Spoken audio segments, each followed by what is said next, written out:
Bismillahirrahmanirrahim. Assalamualaikum warahmatullahi wabarakatuh. Innal hamdalillah nahmaduhu wa nasta'inuhu wa nastaghfiruh wa na'udzu billahi min shururi anfusina wa min sayyiati a'malina. May yahdihillahu fala mudilla lahu wa may yudlil fala hadiya lahu. Wa asyhadu an la ilaha illallah wahdahu la syarika lahu wa asyhadu anna Muhammadan 'abduhu wa rasuluh. Ya ayyuhalladzina amanu ittaqullaha haqqa tuqatih wa la tamutunna illa wa antum muslimun. Wahai orang-orang yang beriman, bertakwalah kalian kepada Allah Subhanahu wa taala dengan takwa yang sesungguhnya. Dan jangan sampai kalian meninggal, jangan sampai kalian mati kecuali dalam keadaan Islam. Amma ba'du, fa inna asdaqal hadithi kitabullah. Sesungguhnya perkataan yang paling benar adalah kitabullah. Wa khairal huda huda Muhammadin sallallahu alaihi wasallam. Dan petunjuk yang paling baik adalah petunjuk Nabi Muhammad sallallahu alaihi wasallam. Wa syarrul umuri muhdatsatuha. Perkara yang paling buruk dalam agama adalah perkara yang diadakan di dalamnya. Fa inna kulla muhdatsatin bid'ah. Karena sesungguhnya semua perkara yang diada-adakan dalam agama adalah bid'ah. Wa kulla bid'atin dhalalah, dan semua kebid'ahan adalah kesesatan. Para jemaah sekalian, kaum muslimin dan kaum muslimat rahimana wa rahimakumullah. Alhamdulillah. Segala puji hanya bagi Allah Subhanahu wa taala yang telah memberikan kemudahan-kemudahannya kepada kita semuanya, sehingga kita bisa berkumpul di majelis yang mulia ini, di salah satu dari rumah Allah Subhanahu wa taala, tempat yang paling dicintai oleh Allah, sebagaimana disabdakan oleh Nabi kita Muhammad sallallahu alaihi wasallam, ahabbul biladi ila Allah masajiduha. Tempat yang paling dicintai oleh Allah adalah masjid-masjidnya. Alhamdulillah kita bisa berkumpul di sini untuk sesuatu yang mulia juga, yaitu menuntut ilmu agama. Inilah majelis zikir, inilah majelis ilmu yang didatangi dan dihadiri oleh para malaikat yang mulia. Mereka berkerumun di sekitar kita karena mulianya majelis seperti ini. Alhamdulillah, Allah berikan taufik kepada kita untuk bisa menghadiri majelis-majelis yang seperti ini.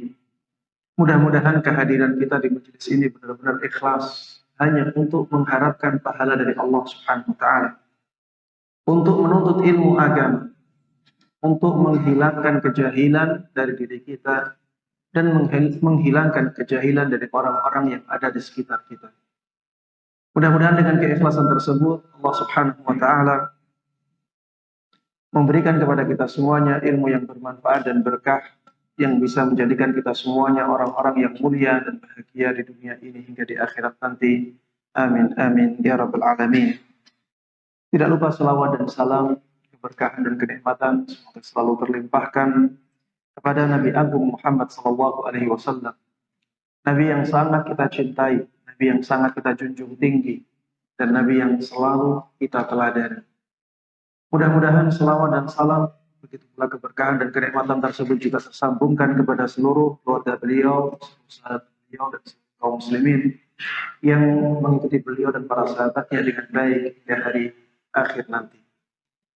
Ikhwati wa akhwati fillah, jamaah sekalian, kaum muslimin dan kaum muslimat rahimana. Apa tema kajian kita pada kesempatan kali ini? Penakluk hati. Mau menaklukkan hati siapa? Kita ingin menaklukkan hati orang-orang yang ada di sekitar kita. Dan tujuan kita adalah untuk kebaikan. Untuk kebaikan dunia dan untuk kebaikan akhir. Kalau kita bisa menjadikan diri kita pribadi yang menarik, pribadi yang disenangi oleh banyak orang, maka kita bisa menggunakan keadaan tersebut untuk kebaikan. Baik kebaikan dunia maupun kebaikan akhir. Dan alhamdulillah, Islam yang sangat sempurna ini telah mengajarkan kita hal-hal tersebut.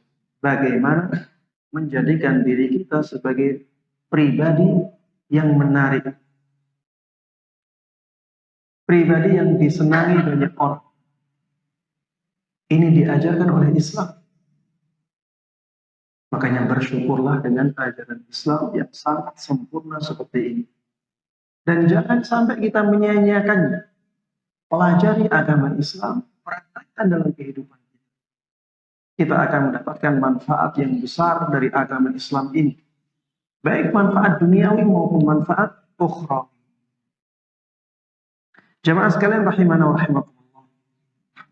Sebenarnya untuk menjadikan diri kita sebagai pribadi yang menarik, yang disenangi banyak orang, sebenarnya kuncinya satu. Apa itu jamaah? Ada yang tahu? Hah? Apa? Juhud. Apa maksudnya juhud? Zuhud. Iya. Ada yang lain yang lebih, Masya Allah, sudah tahu semua. Berarti kajiannya sudah tidak perlu. Baik. Iya, sebenarnya kuncinya satu ya. Akhlak yang mulia. Kalau kita bisa menerapkan akhlak yang mulia dalam diri kita, kita akan menjadi pribadi yang menarik. Kita akan menjadi pribadi yang disenangi banyak orang. Makanya Allah Subhanahu wa taala di dalam Al-Qur'an mengatakan, "Walau fabima rahmatin minallahi lintalah." Wahai Muhammad, engkau bisa bersikap lembut kepada mereka itu atas rahmat Allah. Engkau bisa bersikap lembut kepada mereka itu atas rahmat Allah. Walau kunta faddan ghalidhal qalb lam faddu min hawlik. Seandainya engkau wahai Muhammad itu kasar kata-katamu dan hatimu keras, maka orang-orang akan menjauhimu. Orang-orang akan meninggalkanmu. Kata-kata yang lembut, kata-kata yang halus, hati yang penuh dengan kasih sayang. Ini adalah akhlak yang mulia. Dengan itulah orang-orang akan menjadi cinta kepada kita. Inilah akhlak yang mulia. Akhlak apa saja yang bisa kita usahakan untuk menjadikan pribadi kita menarik, untuk menjadikan kita disenangi banyak orang. Mungkin ada yang bertanya, Ustaz, ngapain sih kita punya keinginan agar dicintai banyak orang? Saya katakan, di samping ada manfaat dunia, di sini ada manfaat akhir. Kalau kita disenangi oleh banyak orang, maka apa yang kita bawa juga akan diterima oleh orang-orang tersebut. Kalau yang kita bawa dakwah, yang kita bawa kebenaran, betapa besarnya manfaat yang kita dapatkan. Betapa besarnya kebaikan yang bisa kita raih ketika dakwah kita diterima oleh masyarakat. Bukankah ini kebaikan yang luar biasa, jemaah? Dan di antara caranya adalah dengan menjadikan diri kita menjadi pribadi yang disenangi banyak orang. Jadi niat kita mempelajari hal ini adalah untuk kebaikan. Jamaah, tidak bisa dipungkiri, seringkali terjadi penolakan terhadap kebenaran karena akhlak yang kurang pada diri orang yang membawa kebenaran itu. Tidak dipungkiri, itu terjadi. Walaupun kita tidak bisa katakan setiap yang ditolak berarti akhlaknya tidak. Kita tidak bisa mengatakan seperti itu. Rasulullah ditolak tidak di Mekah. Apakah berarti akhlaknya Rasulullah tidak baik? Tidak. Tapi kita tidak memungkiri adanya kebenaran yang ditolak karena akhlak orang yang membawanya kurang baik. Kalau akhlak orang yang membawanya kurang baik, kemungkinan tidak diterimanya dakwahnya dia itu besar banget. Ya, besar sekali.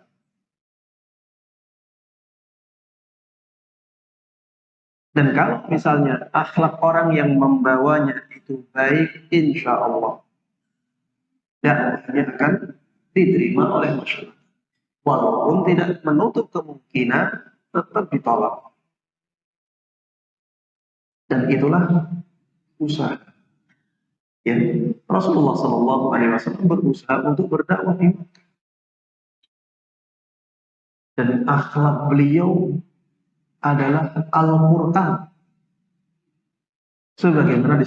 Sebagaimana disampaikan oleh Ibunda Aisyah radhiyallahu taala anha, kana khuluquhu Al-Quran. Dahulu akhlak Rasulullah itu Al-Quran. Subhanallah. Jadi Al-Quran dari awal sampai akhir dipraktekkan oleh Rasulullah Sallallahu Alaihi Wasallam. Dan yang mengatakan ini adalah istri beliau. Ini luar biasa. Kalau kita ingin tahu apakah kita akhlaknya baik, tanya istri kita. Kalau kita ingin tahu akhlak seseorang itu baik, tanya suaminya atau tanya istri. Orang yang dekat dan setiap hari bersama. Nanti akan kelihatan. Tapi lihat bagaimana Ibunda Aisyah radhiyallahu taala memuji akhlak Rasulullah sallallahu alaihi wasallam dengan pujian yang sangat luar biasa. Kana khuluquhu, akhlaknya Rasulullah sallallahu alaihi wasallam itu ya. Dan lebih dari pujian ini, pujian Allah Subhanahu wa taala untuk Rasulullah sallallahu alaihi wasallam. Wa innaka la'ala khuluqin 'azim. Sesungguhnya engkau wahai Muhammad benar-benar berada di atas akhlak yang agung. Sesungguhnya engkau wahai Muhammad benar-benar di atas akhlak yang agung. Ini dari Allah yang mengetahui segala sesuatu dengan sangat detail. Tidak ada yang sama sekali di mata Allah Subhanahu wa ta'ala. Allah katakan ada 3 penguat dalam ayat ini. Ada 3 penekanan di dalam ayat ini. Wa innaka, sesungguhnya engkau, la'ala, benar-benar di atas, khuluqin 'azim, akhlak yang agung. Ada kata-kata sesungguhnya, ada kata-kata benar-benar, ada sifat 'azim, tidak hanya akhlak, tapi akhlak yang agung. Ini menunjukkan betapa tingginya akhlak Rasulullah Sallallahu Alaihi Wasallam. Akhlak apa saja yang bisa kita usahakan di dalam kehidupan bermasyarakat agar kita dicintai oleh masyarakat kita, Yang pertama jemaah, senyuman. Senyuman yang ramah. Bukan senyuman ejekan. Tersenyumlah, itu sedekah. Dan dengan tersenyum kita akan disenangi oleh orang-orang yang ada di sekitar. Rasulullah Shallallahu Alaihi Wasallam dahulu pernah menyabdakan, tabassumuka fi wajhi akhika sadaqah. Tersenyummu kepada saudaramu adalah bentuk sedekah. Tapi jangan kebanyakan, tidak ada apa-apa tersenyum, tidak ada apa-apa tersenyum. Itu malah dikira ada yang tidak beres. Iya, tersenyum ketika bertemu, tersenyum. Ketika berhadapan, ya, awal-awal kita berikan senyum, senyuman yang ramah, yang menunjukkan kita benar-benar ingin bersama dia. Ini sedekah juga. Yang tidak banyak uang, ya, bersedekahlah dengan senyum. Begitu pula yang punya uang, bersedekahlah dengan senyum. Rasulullah Shallallahu Alaihi Wasallam dulu banyak tersenyum. Sahabat Abdullah ibn al-Harith radhiyallahu taala anhu pernah mengatakan, ma ra'aitu ahadan akthara tabassuman min Rasulillah sallallahu alaihi wasallam. Aku tidak pernah melihat ada orang yang lebih banyak tersenyumnya melebihi Rasulullah sallallahu alaihi wasallam. Ini pengakuan dari sahabat Abdullah ibn al-Harith. Rasulullah itu banyak sekali senyumnya, sampai-sampai beliau mengatakan demikian. Aku tidak pernah melihat ada orang yang lebih banyak senyumnya melebihi Rasulullah Sallallahu Alaihi Wasallam. Jadi tersenyum itu sunnah, ya. Tersenyum itu ibadah. Ya, maka jadikanlah ini sebagai ladang pahala untuk kita. Ada sahabat Jarir Ibn Abdullah Al-Bajali yang beliau dulunya asalnya kafir, kemudian masuk Islam. Setelah beliau masuk Islam, beliau menyebutkan bagaimana Rasulullah Sallallahu Alaihi Wasallam yang banyak tersenyum. Beliau mengatakan, ma hajabani Rasulullah Sallallahu Alaihi Wasallam untuk aslamt. Rasulullah Sallallahu Alaihi Wasallam tidak pernah menghalangi pandanganku sejak aku masuk Islam. Maksudnya Rasulullah Sallallahu Alaihi Wasallam tidak pernah menghindar dari sahabat Jarir ibn Abdullah al-Bajali. Kalau ketemu langsung menemui. Kemudian beliau mengatakan, wala ra'ani illa tabassama fi wajhi. Dan Rasulullah Sallallahu Alaihi Wasallam selalu tersenyum kepadaku ketika beliau melihatku. Setiap beliau melihatku, beliau tersenyum. Ini akhlak Rasulullah Sallallahu Alaihi Wasallam. Dalam riwayat lain disebutkan, wala ra'ani illa dhahik. Tidak pernah beliau melihatku kecuali beliau tersenyum. Ya. Dan ini jamaah sekalian rahimana wa rahimakumullah, masih sering kita tinggalkan. Ini butuh latihan juga. Butuh latihan. Untuk murah senyum itu butuh latihan. Dan berlatihlah untuk murah senyum. Antum kalau misalnya Ustadz antum tidak banyak senyum, antum sembuh. tidak suka. Tapi kalau misalnya yang di depan, ya murah senyum, ya tidak seperti saya. Kalau yang di depan murah senyum, kita senang.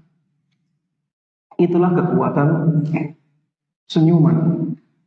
Dan ini, lagi ini ada. Kalau yang kita senyumi banyak orang, berarti kita sedekahnya kepada banyak orang. Dan tentunya pahalanya berbeda. Antara tersenyum dengan satu orang, dengan tersenyum kepada banyak. Yang kedua, jemaah sekalian rahimana wa rahimakumullah, akhlak yang mulia di dalam Islam yang menjadikan diri kita menarik dan disenangi oleh banyak orang adalah salam. Dan syariat salam ini bukan syariat yang sederhana. Ini termasuk di antara syariat yang orang-orang Yahudi hasad kepada kaum muslimin karenanya. Orang-orang Yahudi itu hasad dengan syariat salam ini. Karena memang sangat luar biasa salam itu. Kalau kita membaca dari awal sampai akhir, kita dapat pahala berapa? Ada yang tahu? Mana suaranya dari mana ini?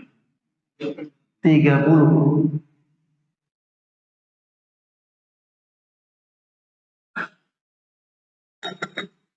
Kalau kita mengucapkan salam kepada orang lain, Assalamualaikum warahmatullahi wabarakatuh, kita dapat pahala 30 kebaikan.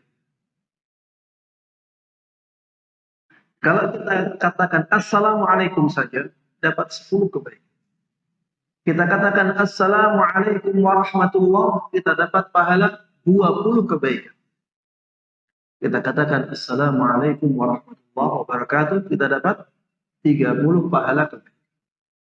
Ini baru pahala yang ini. Belum tersebarnya doa kebaikan ini di tengah-tengah masyarakat. Coba kita renungkan arti salam ini. Assalamualaikum artinya apa?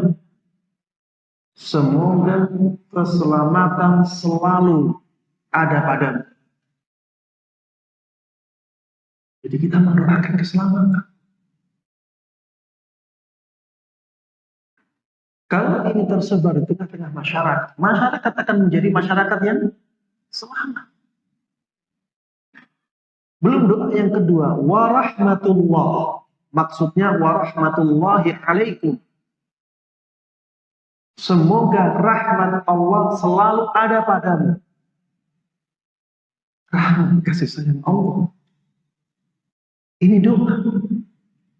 Dan ketika doa ini tersebar di tengah-tengah masyarakat, masyarakat tersebut akan mendapatkan banyak rahmat dari Allah Subhanahu wa taala. Wa barakatuh. Maksudnya wa barakatuhu alaikum. Semoga keberkahan Allah Subhanahu wa taala selalu ada padamu. Dari artinya sangat luar biasa.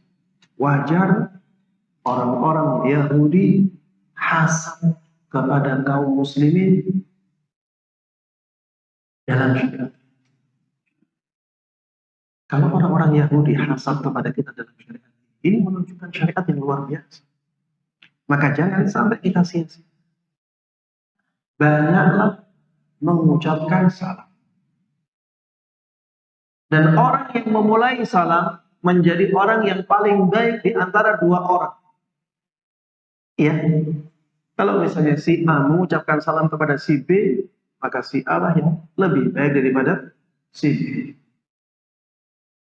Ya, berusahalah untuk memulai salam. Dan ini jamaah sekalian rahimana rahmatullah, menjadikan kita saling mencintai. Dan ini yang kita inginkan. Kalau kita saling mengucapkan salam, maka akan ada rasa cinta di antara kita. Rasulullah Shallallahu Alaihi Wasallam dahulu pernah bersabda dalam hadis yang diriwayatkan oleh Imam Muslim, "Walladzi nafsi biyadihi." Demi zat, maksudnya demi Allah yang jiwaku ada di tangannya. La tadkhulul jannah hatta tu'minu. Kalian tidak akan masuk surga sampai kalian beriman. Wala tu'minu hatta tahabbu. Dan kalian tidak akan sempurna imannya sampai kalian saling mencintai. Awala adullukum ala syai'in idza fa'altumuhu tahabbtum. Tidak maukah kalian aku tunjukkan kepada suatu amalan yang apabila kalian melakukannya, kalian bisa menjadi saling mencintai satu dengan yang lainnya? Kemudian Rasulullah meneruskan sabdanya, afshus salama bainakum. Sebarkan salam di antara kalian. Ini menunjukkan bahwa salam bisa menjadikan seseorang dicintai oleh orang lain. Mengucapkan salam bisa menjadikan seseorang menjadi pribadi yang dan sudah banyak yang membuktikan ini di masyarakat yang asalnya tidak terbiasa mengucapkan salam. Kemudian kita mulai dengan banyak mengucapkan salam. Akhirnya masyarakat yang senang dengan kita. Dan subhanallah ketika mereka memulai salam lebih dulu daripada kita, senangnya kita juga sangat luar biasa. Inilah buah dari tersebarnya salam di tengah-tengah masyarakat. Dan masih banyak ya daerah-daerah di negara kita yang tidak mengenal sunnah ini atau tidak menerapkan sunnah. Saya dulu pernah mengucapkan salam beberapa kali. Assalamualaikum. Dijawabnya, monggo Pak.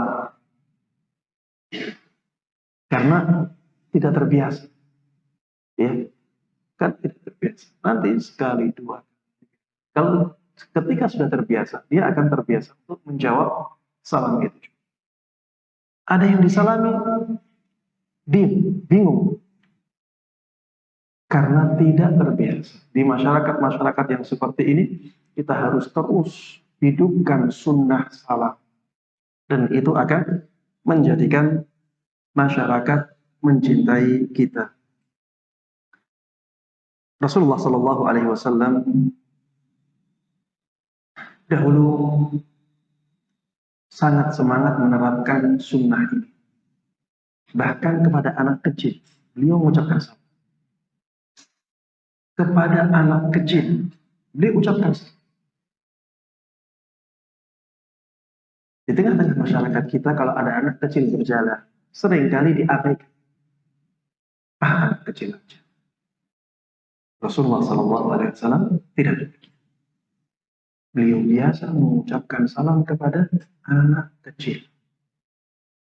Dan coba lihat bagaimana prakteknya sahabat Ibnu Umar radhiyallahu taala anhu. Ada seorang tabi'in yang bernama Abu Amr An-Nadbi. Ini kunyahnya Abu Amr An-Nadbi. Beliau mengatakan, kharajtu ma'a ibni Umar. Aku pernah keluar bersama sahabat Ibnu Umar. Ila suq, keluar ke pasar. Fama laqiya saghiran wala kabiran illa sallama alaihi. Tidaklah sahabat Ibnu Umar bertemu dengan orang, baik dia masih kecil maupun sudah besar, kecuali beliau mengucapkan salam kepadanya. Di pasar, jemaah. Di pasar itu banyak orang. Ini menunjukkan semangatnya sahabat Ibnu Umar dalam menerapkan sunnah ini. Maka terapkanlah sunnah salam. Baik kepada orang yang kita kenal maupun kepada orang yang tidak kita kenal.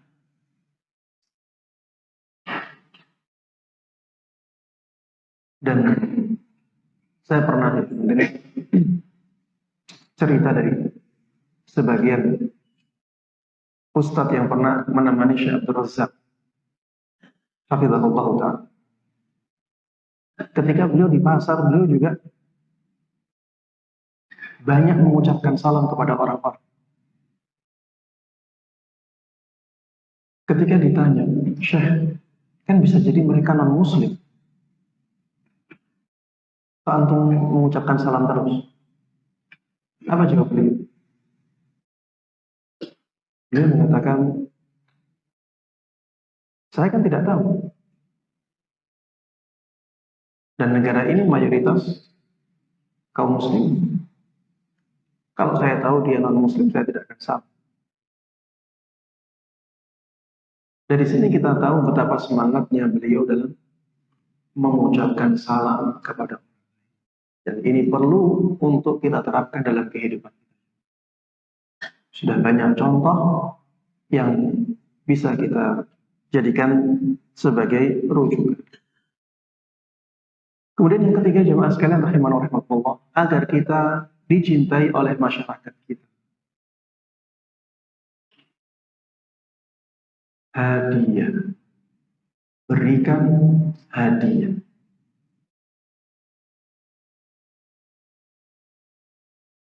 Hadiah ini jemaah bisa menjadikan seseorang dicintai oleh orang lain. Dan ini tidak perlu kita sebutkan bukti-buktinya. Terlalu banyak. Kalau suami istri saling memberikan hadiah, pasti akan sangat harmonis hubungan kedua. Kalau antara anak dengan orang tua saling memberikan hadiah, maka akan terjalin hubungan yang sangat kuat dalam saling mencintai satu dengan yang lain. Begitu pula antara satu teman dengan teman yang lain. Makanya seringkali hadiah itu kepada teman-teman khusus. Karena itu akan menambah kecintaan. Begitu pula hadiah kepada orang yang di luar pemahaman kita. Penting jemaah. Kalau misalnya kita di suatu tempat, masyarakat kita heterogen. Masyarakat kita heterogen misalnya. Ada yang pemahamannya A, ada yang pemahamannya B, ada yang C, ada yang D. Tidak masalah kita memberikan hadiah kepada mereka. Yang penting yang kita hadiahkan sesuatu yang baik. Dan itu akan menjadikan kita diterima di tengah-tengah masyarakat yang heterogen itu. Dan ini sunnah Nabi Muhammad SAW. Rasulullah SAW dahulu telah bersabda, tahadu, tahabbu.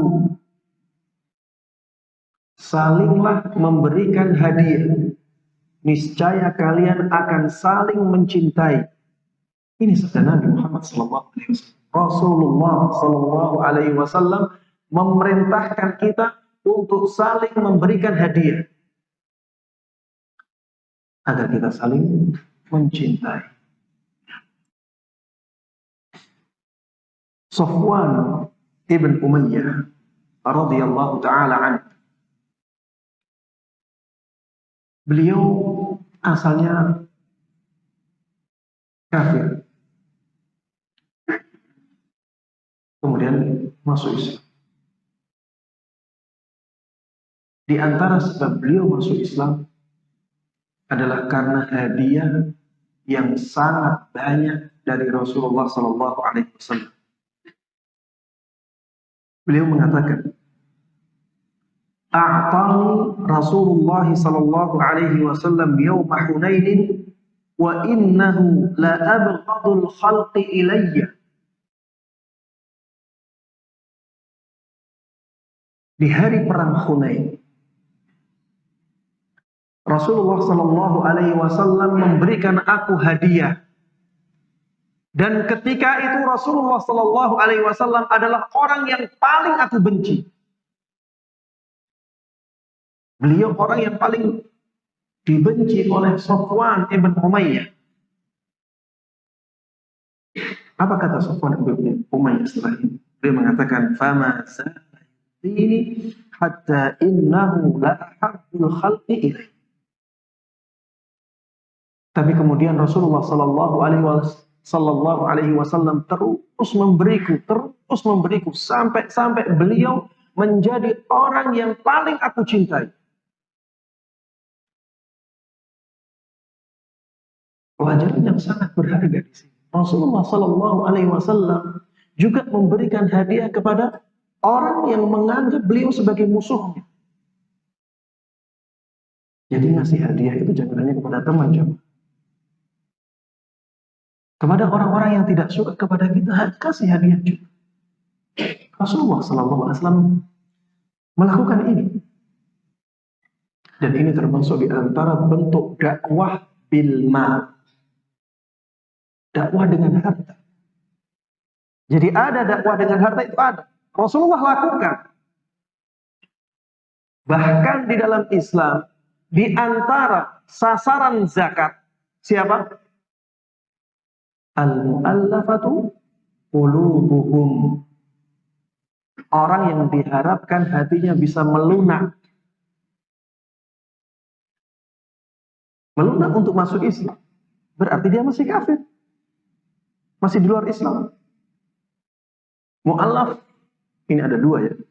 Mu'allaf itu ada dua. Yang pantas untuk dikasih zakat. Yang pertama, mu'allaf yang baru masuk Islam.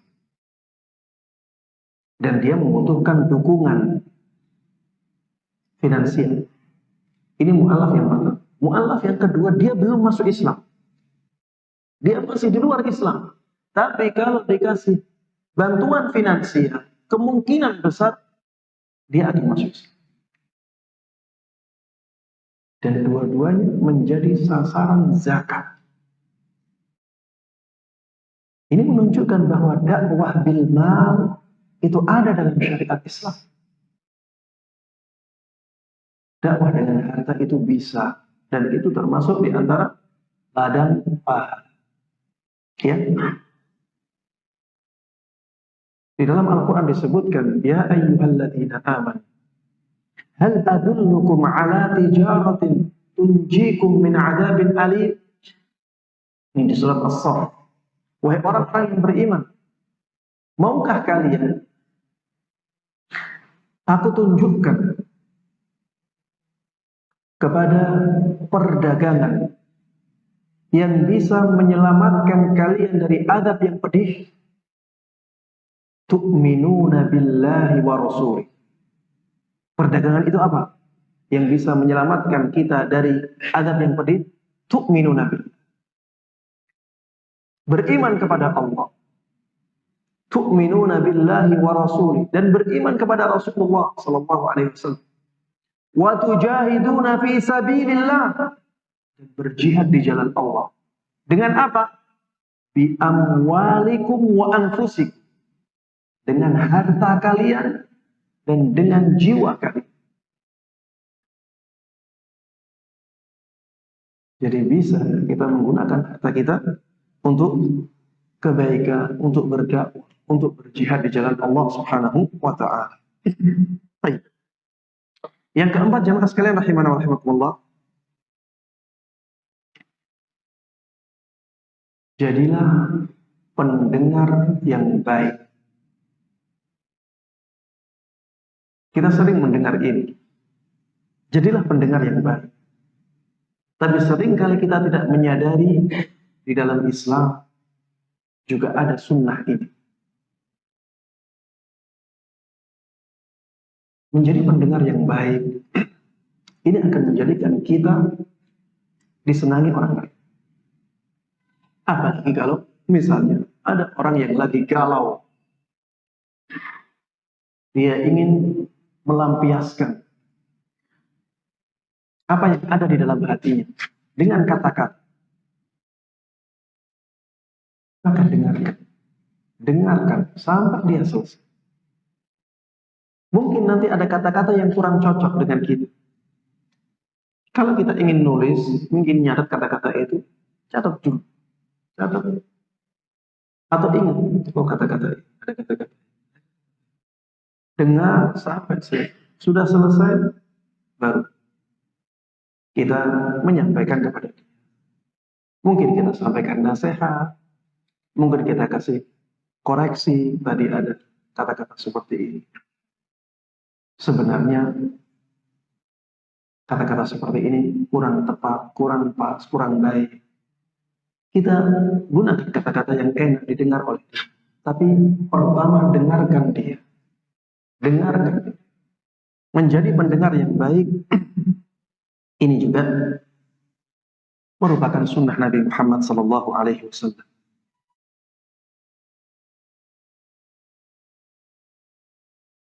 Apa yang menunjukkan bahwa ini sunnah Nabi alaihi salatu wassalam?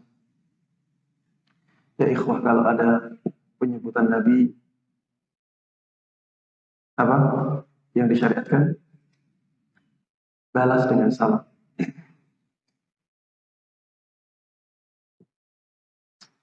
Al-bakhilu man dzukirtu 'indahu wa lam yusalli 'alaihi. Orang yang bakhil, orang yang pelit itu ketika nama disebut tapi dia tidak mengucapkan salawat untukku. Iya. Dan satu salawat akan dibalas oleh Allah berapa kali? 10. Antum tidak senang Allah bersalawat untuk antum sampai 10 kali. Ya, majelis seperti ini, ya di antara manfaatnya adalah mendapatkan banyak pahala. Pahala dari salawat itu sudah sangat luar biasa. Kalau tidak kita dapatkan pahala di majelis ini, kecuali dari salawatnya saja, itu sudah cukup. Setiap kali kita salawat sekali saja, Allah bersalawat kepada kita 10 kali. Allah ini, ya bukan orang lain. Allah bersalawat kepada kita sampai 10 kali. Baik. Sahabat Amr ibn al-As radhiyallahu taala anhu pernah mengatakan, "Kana Rasulullah sallallahu alaihi wasallam yuqbilu biwajhihi wa hadithihi ala syarril qaumi yata'allafuhum." Dahulu Rasulullah sallallahu alaihi wasallam biasa menghadapkan wajahnya dan menghadapkan perbincangannya kepada orang yang paling buruk di kaumnya. Tujuannya apa? Yata'allafuhum, untuk melunakkan hati mereka, agar hati mereka menerima Rasulullah sallallahu alaihi wasallam. Wa kana yuqbilu biwajhihi wa hadithihi alayya hatta dhanantu anni khairul qaum. Begitu pula ketika beliau berbicara dengan, ketika beliau bermajelis dengan, beliau benar-benar menghadapkan wajahnya kepadaku dan menghadapkan pembicaraannya kepadaku sampai aku mengira bahwa aku adalah orang yang paling baik di kaumku. Dan ini tidak mungkin bisa terjadi kecuali apabila dua orang ini saling mendengar. Jadi Rasulullah mendengar, Rasulullah juga memberikan pelajaran. Dan seperti itulah ya ada orang yang bermajelis. Kalau kita bermajelis dengan teman kita, maka jangan kita saja yang ngomong. Kita dengar teman kita juga. Apa yang disampaikan oleh dia. Dengar. Kalau ada yang tidak cocok, ya sampaikan nanti setelah dia selesai. Itu termasuk di antara adab. Itulah akhlak. Ibnu Jurayj meriwayatkan dari Atha. Atha ini seorang tabi'in, pembesar tabi'in. Beliau mengatakan, "Inna rajul la yuhaddithuni bil hadith fa ansitu lahu ka'anni lam asma'hu." Sesungguhnya ada orang yang mengajak bicara kepada orang tersebut, berbicara kepada dengan pembicaraan, dan aku mendengarnya. Aku diam untuk mendengarkan dia. Seakan-akan aku belum pernah mendengar apa yang dia omongkan. Waqad sami'tuhu qabla an yulad. Padahal sebenarnya aku telah mendengar perkataan itu sebelum dia dilahirkan. Di orang yang di depannya ini orang kecil, anak kecil. Ya mungkin anak muda, ya. Apa rahimahullah taala sudah tua mungkin. Ini akhlak yang mulia juga. Jadi dengarkan, walaupun sudah basi menurut kita, dengarkan. Seringnya kita kalau mendengar ada berita-berita yang pernah kita dengar, sering, sudah pernah, saya sudah dengar itu. Ini membuat orang kecewa, membuat orang yang ngabari kita itu kecewa. Sudah, ya, biarkan dia senang dengan usaha dia menyampaikan kabar itu kepada kita. Kalau memang kabar-kabar yang baik, ya biasa. Memasukkan kegembiraan, kesenangan di hati seseorang itu juga paham. Ya lihat apa rahimahullah ta'ala. Beliau tetap mendengar pembicaraan orang kepada beliau, dan beliau seakan-akan belum mendengar. Padahal sebenarnya beliau sudah mendengar sebelum orang yang mengatakan itu dilahirkan. Jemaah sekalian rahimana wa rahimahullah. Yang kelima,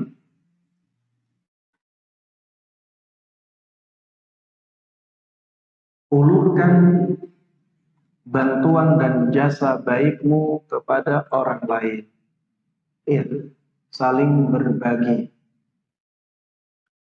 Berbagi kebaikan ini merupakan sesuatu yang sangat besar pengaruhnya di masyarakat kita.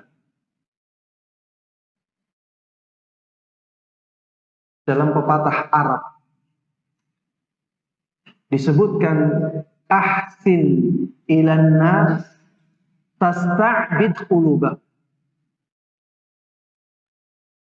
Berbuat baiklah engkau kepada manusia, engkau akan menawan hati mereka.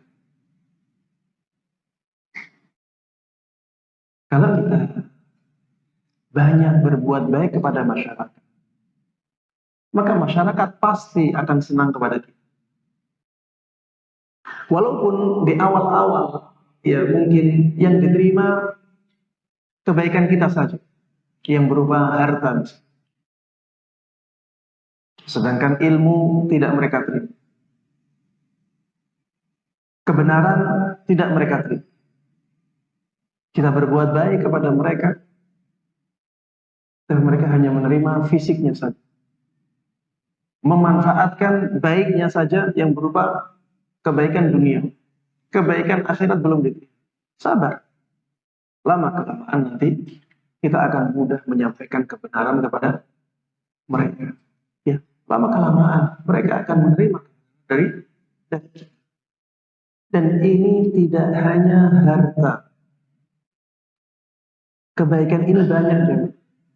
Bisa kebaikan berupa tenaga, bisa kebaikan berupa solusi, bisa kebaikan berupa yang lain. Intinya bantu orang-orang yang ada di sekitar kita sesuai kemampuan kita. Kalau kita mampu bantu, tidak mampu jangan paksa. Ya, kalau kita mampu bantu, kalau tidak mampu jangan memaksakan diri.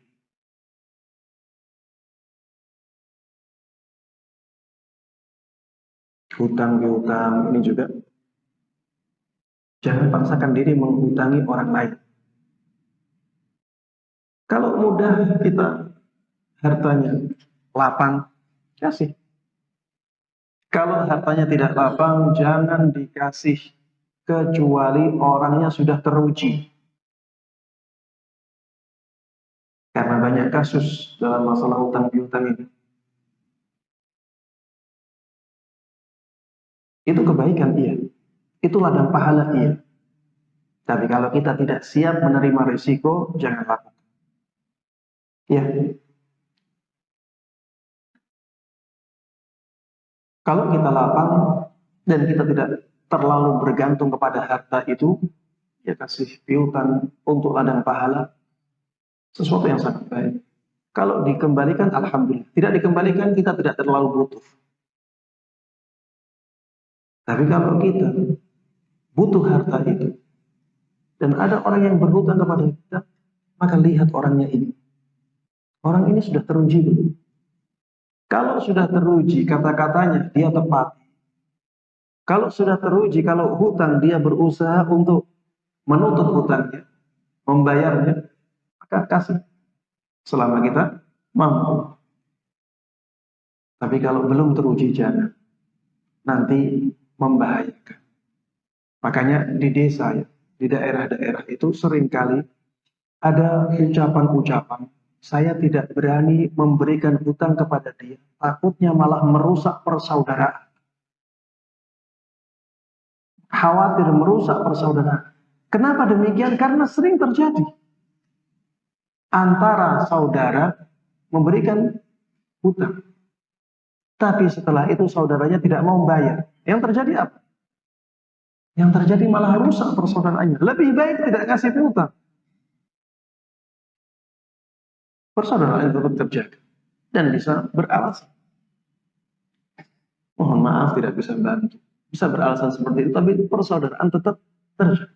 Daripada dikasih, kita butuh, kemudian setelah itu kita minta nggak dikasih, kita yang sengsara. Persaudaraan juga menjadi renggang. Mudaratnya lebih besar. Baik, jemaah sekalian rahimana wa rahmatullah.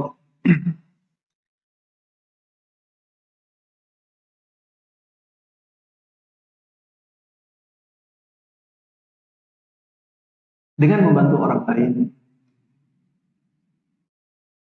maka kita akan disukai oleh orang lain yang kita. Di samping itu, kita juga akan selalu dibantu oleh Allah Subhanahu wa Ta'ala. Karena Rasulullah Sallallahu Alaihi Wasallam menyatakan, "Wallahu fi auni al-'abdi ma kana al-'abdu fi auni akhi." Allah akan membantu seorang hamba selama dia membantu saudaranya. Allah akan membantu seorang hamba selama dia membantu saudara. Kalau kita ingin urusan-urusan hidup kita dimudahkan oleh Allah, mudahkan urusan orang lain. Al-jaza'u min jinsil amal. Balasan sebuah amalan itu biasanya sesuai dengan jenis amalannya. Jenis amalan yang memudahkan orang lain, kita akan dapat balasan itu. Dimudahkan oleh Allah. Jenis amalannya memaafkan orang lain, kita akan mendapatkan balasan maaf dari Allah Subhanahu wa Ta'ala.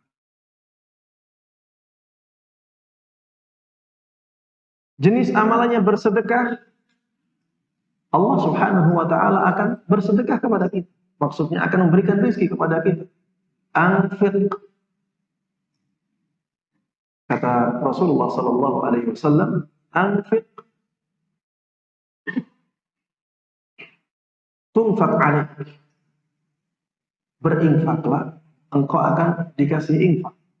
Ya, maksudnya Allah akan balas dengan kelapangan hati. Al-jaza min jinsil. Kalau kita membantu orang dan akhirnya urusan orang menjadi mudah, maka kita akan dibantu oleh Allah Subhanahu wa Ta'ala dalam urusan-urusan kita. Baik, yang keenam jemaah, agar kita menjadi pribadi yang menarik, agar kita disukai oleh banyak orang, jaga penampilan lahir kita. Jaga penampilan lahir kita. Jadilah orang yang rapi, orang yang bersih, orang yang wangi. Ya, jadilah orang-orang yang seperti ini. Dan ini syariat Islam. Syariat Islam mengajarkan ini. Dan ada pahala di sini. Menjaga penampilan kita agar kelihatan menarik. Menjaga bau badan kita agar tidak mengganggu orang lain. Ya. Ini disyariatkan. Rasulullah Sallallahu Alaihi Wasallam dahulu mengatakan, la yadkhulul jannata man kan fi qalbihi mithqalu dzarratin min kibr. Tidak akan masuk surga orang yang di dalamnya ada kesombongan, walaupun hanya sekecil dzarrah. Siapa yang tahu maknanya dzarrah?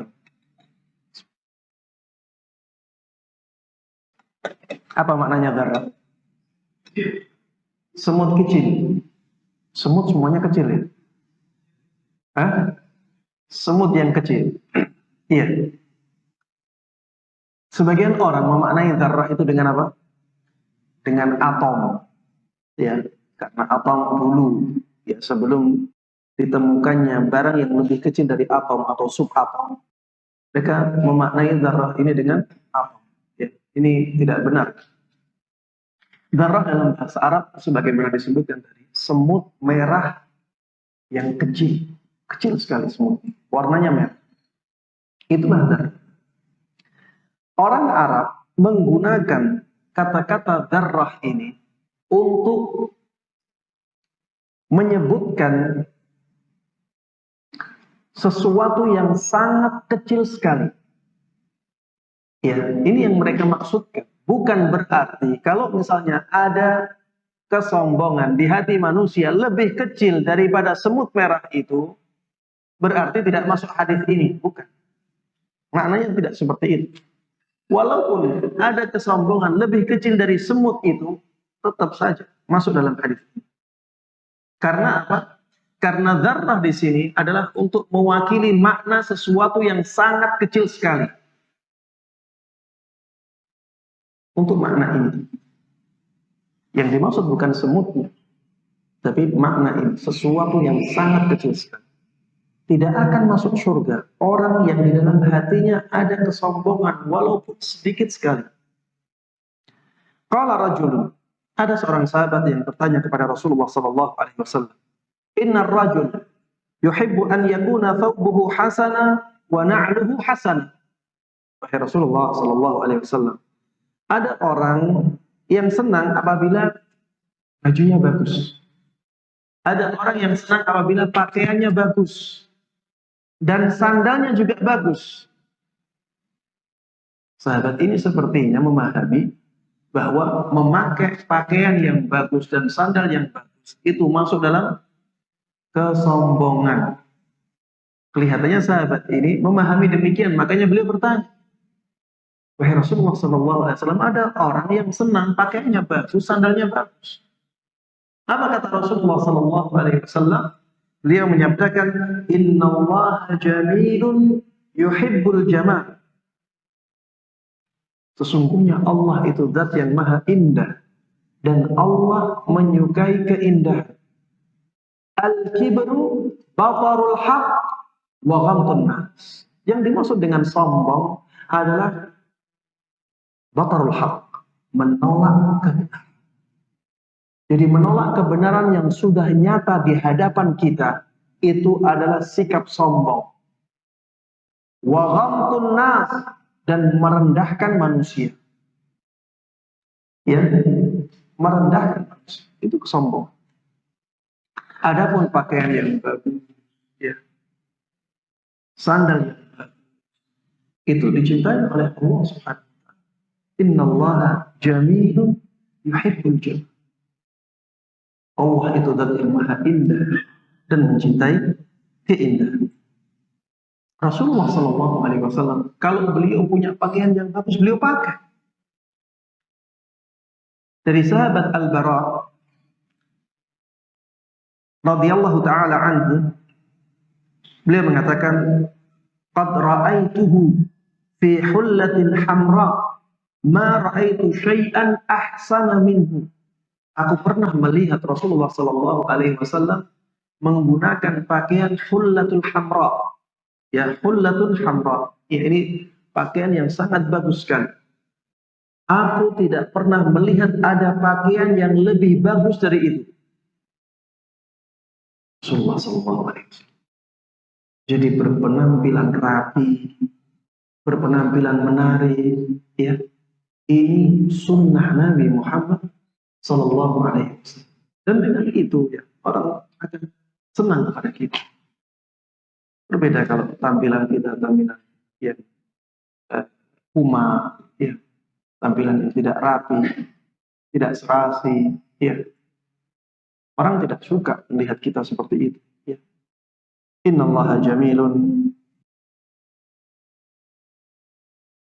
Jabir ibn Abdullah radhiyallahu taala anhuma, beliau mengatakan, "Atana Rasulullah sallallahu alaihi wasallam." Suatu ketika Rasulullah pernah mendatangi kami. Fara'a rajulan sya'ithan qad tafarraqa sya'ruhu. Maka beliau melihat ada orang yang penampilannya kumal, rambutnya acak-acakan. Fara'a faqala, "Ama kana yajidu hadha ma yusakkinu bihi sya'rah?" Apakah orang ini tidak mendapatkan sesuatu yang bisa merapikan rambutnya? Rasulullah ingkari. Penampilan seperti itu Rasulullah ingkari. Makanya jemaah sekalian rahimanallah, kalau ada orang yang menganggap orang yang kita lihat gila sebagai wali, ini sesuatu yang sangat jauh dari Islam. Orang yang penampilannya kayak gitu, rambutnya kayak gitu, tidak menutup auratnya, merokok, dianggap sebagai wali. Ini gimana? Wali itu kekasih Allah, jemaah. Orang khususnya Allah. Sedangkan Allah itu menyukai yang indah. Rasulullah Shallallahu Alaihi Wasallam melihat orang yang masih sehat akalnya, hanya saja rambutnya acak-acak. Rasulullah katakan, tidak ada sesuatu yang bisa melembutkan rambut, yang bisa merapikan rambutnya. Kita diminta untuk berpenampilan baik, dan itu dicintai oleh Allah Subhanahu wa Ta'ala. Sahabat Jabir mengatakan lagi, wara'a rajulan akhar wa 'alaihi thiyabun wasikhah. Beliau juga melihat ada orang yang memakai pakaian yang lusuh, pakaian yang kotor. Apa kata Rasulullah sallallahu alaihi wasallam kepada orang itu? Ama kana hada yajidu ma'an yaghsilu bihi thawbah?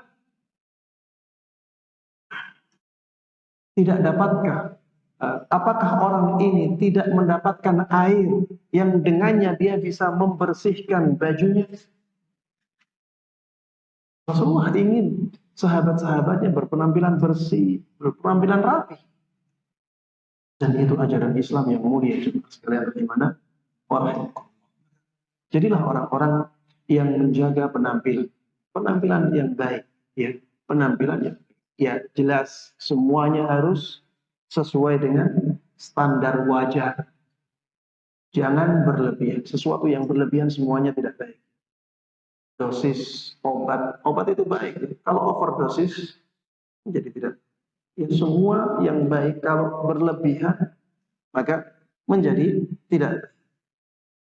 Yang ketujuh jamaah sekalian rahimanallah, berziarah, bukan ke kuburan ya. Berziarah ke kuburan di syariat, tapi yang menjadi tema kita menziarahi teman-teman kita, menziarahi saudara-saudara, menziarahi tetangga-tetangga, ziarah, berkunjung. Saya tidak katakan silaturahim, karena silaturahim itu maknanya sempit. Dalam syariat, silaturahim itu menyambung tali kekerabatan. Jadi yang ada hubungan kekerabatannya saja, itulah silaturahim dalam Islam. Ya, fal yasil rahimah. Barang siapa yang ingin dipanjangkan umurnya, ingin dilapangkan rezekinya, maka fal yasil rahim. Sambung tali silaturahim. Ini khusus untuk mereka yang ada hubungan kekerabatan. Itulah silaturahim dalam syariat. Ya, dalam bahasa Indonesia, silaturahim lebih luas maknanya. Maka jangan sampai kita mencampur adukkan antara silaturahim dalam bahasa Arab dengan silaturahim dalam bahasa Indonesia. Karena ada makna yang beda. Sama dengan muhrim. Ya. Muhrim dalam bahasa Arab itu orang yang melakukan ihram. Sedangkan muhrim dalam bahasa Indonesia orang yang haram dinikahi. Kalau dalam bahasa Arab orang yang haram dinikahi itu mahram. Mahram, bukan muhrim. Kalau muhrim dalam bahasa Arab orang yang sedang melakukan ihram, bisa ihram haji, bisa ihram umrah. Ya. Pada kata-kata yang seperti ini, ya, maka jangan sampai kita campur adukkan. Kalau bisa diperjelas lebih bagus. Ya. Makanya saya katakan ziarah. Kalau ziarah berkunjung ini umum, ya. Bisa kepada kerabat, bisa kepada selain kerabat. Menziarahi orang lain secara umum bisa menjadikan kita disukai oleh orang yang kita ziarahi. Ini secara umum. Tapi ada orang-orang yang tidak suka diziarahi. Ada orang-orang yang tidak suka diziarahi. Makanya di sini kita perlu melihat-lihat keadaan. Apakah orang yang akan kita ziarahi ini senang kalau kita ziarahi? Kalau dia tipe orang yang tidak suka diziarahi, jangan usah diziarahi. Pakai cara lain. Ngajak makan misalnya. Atau ngajak ketemuan di masjid, ngajak ketemuan di tempat lain. Kalau suka diziarahi, ziarahi. Ya. La yu'minu ahadukum hatta yuhibba li akhihi ma yuhibbu li nafsihi. Tidak sempurna iman salah seorang dari kalian sampai dia mencintai kebaikan untuk saudaranya sebagaimana dia mencintai kebaikan untuk dirinya sendiri. Kalau misalnya kita termasuk tipe yang tidak suka diziarahi, kita tidak suka orang ziarah ke kita. Orang lain juga demikian. Ada orang lain yang seperti itu, maka tidak usah ziarah kepada dia. Kalau ingin menjadi dekat dengan dia, ya cara lain. Mungkin dengan cara ngasih hadiah, mungkin dengan cara memberikan pujian yang jujur, ya. Mungkin dengan cara yang baik. Intinya berkunjung kepada orang yang kita inginkan kecintaan dia, ini bisa besar pengaruhnya terhadap kecintaan dia kepada kita. Ya, dan itu akan diingat-ingat terus. Berkunjungnya kita kepada orang, terutama ketika sakit. Ketika orang sakit, kunjungi. Tetangga-tetangga kita yang sakit, kunjungi. Masyarakat-masyarakat kita yang sakit, kunjungi. Itu waktu yang sangat tepat untuk mengunjungi orang-orang tersebut. Dan ini pengaruhnya sangat besar. Apalagi kalau ditambah ada hadiah. Ya, kita membawa hadiah untuk dia. Ini sesuatu yang sangat luar biasa. Baik jemaah sekalian rahimana wa rahimakumullah, berkunjung ini merupakan amalan ibadah juga. Ya, ada hadisnya, namun karena sempitnya waktu, saya lewati hadisnya. Yang kedelapan, pujilah orang lain dengan pujian yang pantas dan tidak berlebihan. Pujilah orang lain dengan pujian yang pantas.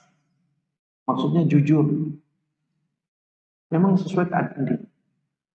Dan tidak berlebihan. Jangan berlebihan dalam memuji orang. pujian ini juga sangat besar sekali. Dan itu bisa kita buktikan terhadap anak-anak kita. Kalau kita memuji anak-anak kita, anak-anak kita akan semakin cinta kepada kita. Kita bisa buktikan ke istri kita. Istri bisa membuktikan itu ke suami. Puji dengan pujian yang pantas dan tidak berlebihan.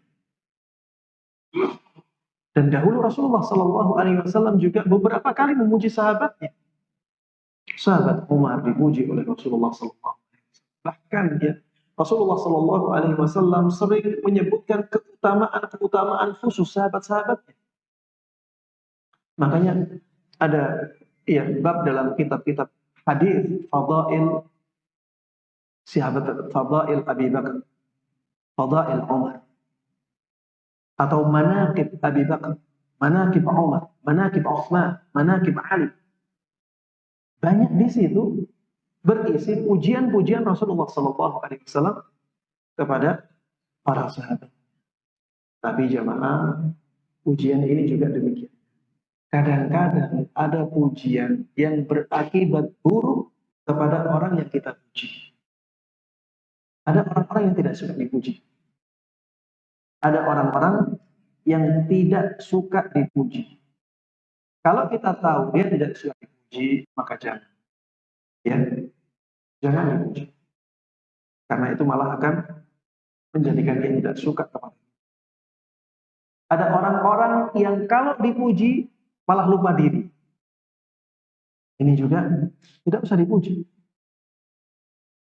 Begitu pula memuji orang yang dalam kemaksiatan. Ini mudarat. Jangan puji. Ketika keadaan dia buruk, jangan dipuji dalam keburukan itu. Ini berbahaya. Ya, jadi pujian ini juga harus kita perhatikan tempatnya. Kita harus menempatkan pujian pada tempatnya. Sehingga pujian itu benar-benar mendatangkan kebaikan untuk orang yang kita puji. Kemudian yang ke-9, ungkapkan kecintaan kita kepada saudara. Sampaikan bahwa kita mencintai dia. Ini sunnah. Ini sunnah. Ini diperintahkan oleh Nabi kita Muhammad SAW. Saya sebutkan hadisnya an Anasin, dari sahabat Anas bin Malik radhiyallahu taala anhu. Ya, ini sebagai hadis penutup kita ya.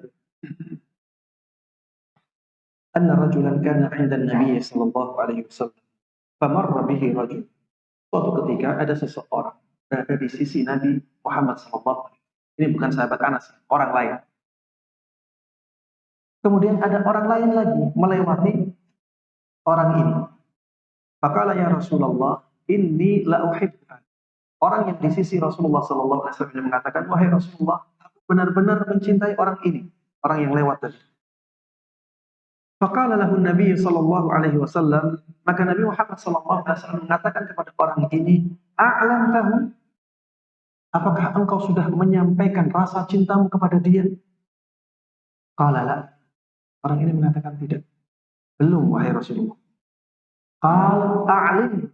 Maka Rasulullah mengatakan, kalau begitu sampaikan rasa cintamu itu kepada dia. Kabari dia bahwa kamu mencintainya. Jangan sampai ini orang perempuan lain ya, kalau laki-laki ini berbahaya. Enggak, ini ada laki-laki terus berjalan di depannya laki-laki. Jangan salah paham nanti, oh saya mencintai si fulana.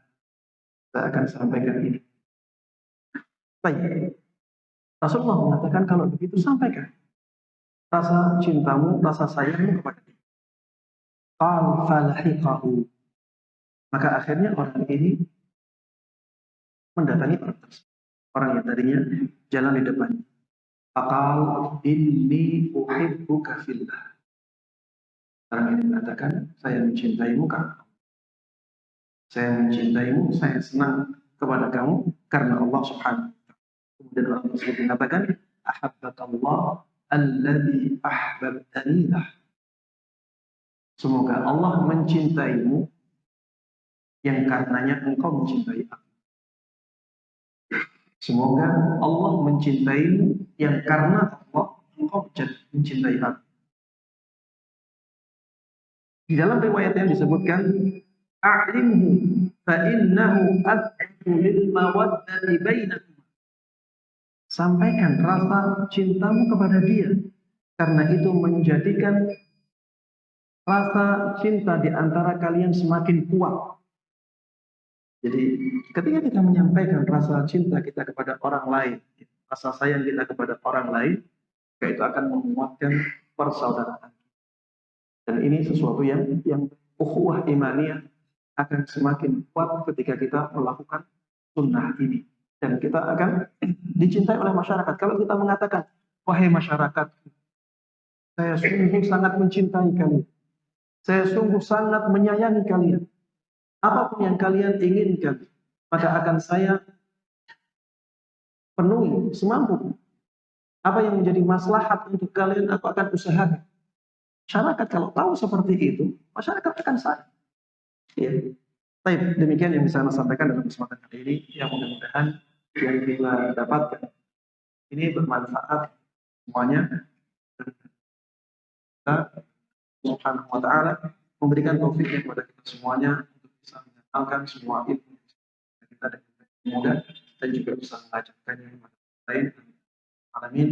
Sallallahu wasallam wa baraka ala nabiyyina Muhammadin wa ala alihi wa sahbihi